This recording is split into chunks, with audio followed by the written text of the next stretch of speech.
Hi, I'm Andrew. I'm going to be talking to you about first derivatives, second derivatives, and how they're different. So first off, what is a first derivative? It is the instantaneous rate of change of a function at a point. So say we wanted to find the slope of these points, we would simply plug in the x value to the derivative formula we find, and we would be able to get the slope.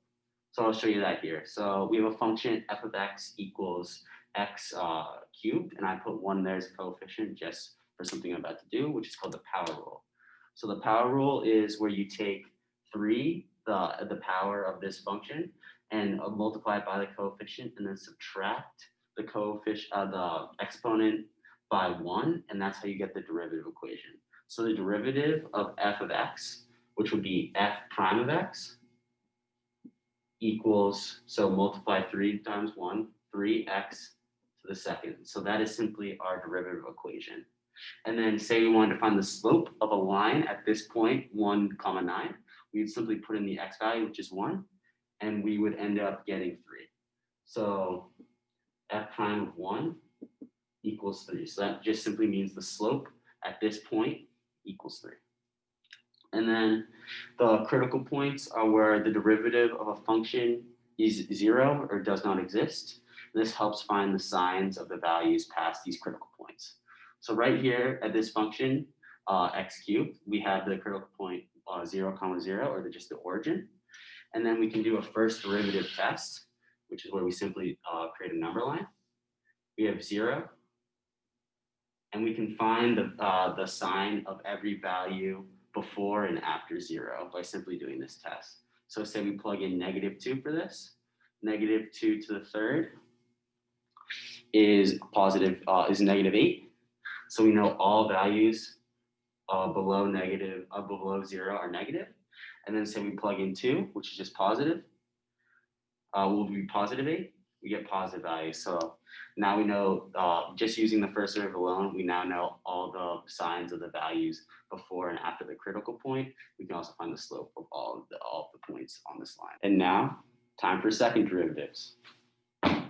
All right, so second derivatives. The second derivative is the derivative of the function. It's written in the notation f double prime of x, or just the double apostrophe. So we're quoting it now. And then it helps us find concavity, and then I'm going to go over the second derivative test. So first off, we're back at our trusty f of x equals x cubed. The derivative, as we found before, is 3x squared. And then the second derivative, we're just going to use the power rule again. So bring the 2 down. We're going to get f double prime equals 6x. So this is the second derivative of x cubed. All right, so now that we have our second derivative, we can also use the critical point 0, 0, because that's where the derivative equals 0, and do a test to find the concavity of each of these. So it's really finding the sign of the f double prime. So like I said, the critical point is 0. We do another number line. And remember, we're plugging in these values for f double prime, not f single prime.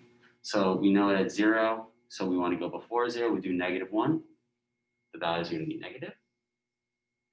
And we know if we plug in, say, +1, the value is going to be positive. Add that. And this is actually not called the second derivative test because words are hard. And so basically, a negative f double prime means the concavity will be downwards, and f positive will be concavity upwards. I think of it like a positive person will be smiling, concavity upwards, and a negative person will be frowny face downwards. Yeah. Now, why are they different?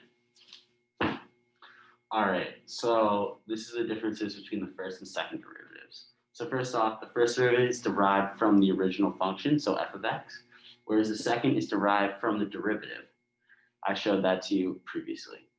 The first derivative tells us the direction the function is heading, or aka the slope, and the sign of the derivative tells us whether it's negative or positive.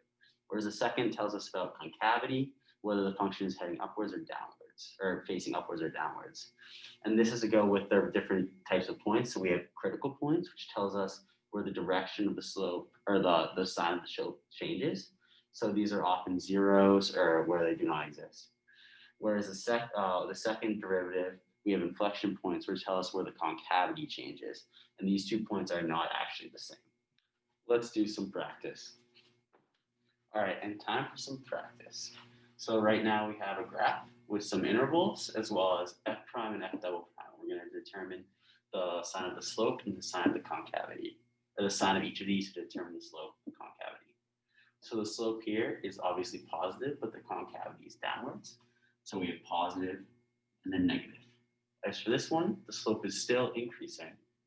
So we have positive once again, but the concavity is now facing upwards. So we have positive and positive. And then for this one, the slope is decreasing, but the concavity is still upwards. So we have negative, positive. And one thing to note, you can probably tell, the only time it actually increases is when both f prime and f double prime have the same signs. And that's an important thing to note. So I hope this helps clear up any questions you have with the first and second derivative. And I hope you have an increasing outlook on these topics in the future.